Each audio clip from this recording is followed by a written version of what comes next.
The Boston Marathon has always been a special event in the Boston area. I always attended the marathon as a kid growing up. Continue to do so as I get older, especially while I was playing. It was always a great day out for the guys on the team here in Boston, and something that we just always loved to enjoy in the Boston area. On the personal side, in 2013, my girlfriend at the time was coming to meet me and some friends who were at a bar on Boylston Street, and she was actually injured in the marathon bombing in 2013. So that was a moment that really had a huge impact on, obviously, my life, her life. She's now my wife, and she had a really difficult time, as you'd expect, after that event.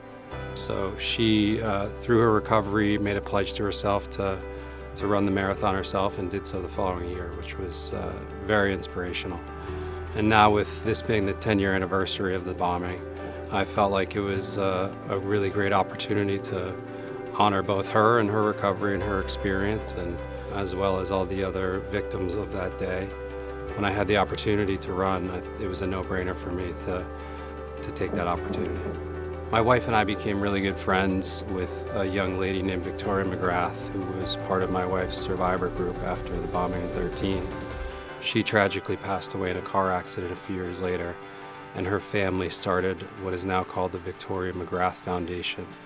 It's a really amazing cause that my wife and I have been supporters of over the last few years, and they provide funding to many different organizations that serve vulnerable people.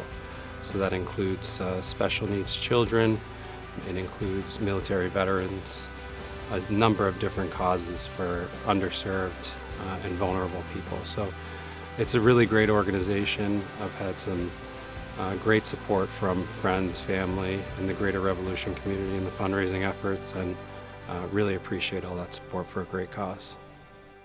The training was very challenging, yeah. It's time-consuming, as I'm sure you can imagine, but it was actually great for me. It gave me a lot of time on my own. It's a lot of hours and miles that you put in by yourself just running, so it gave me a lot of time to think and reflect about why this is such an important thing for me to do.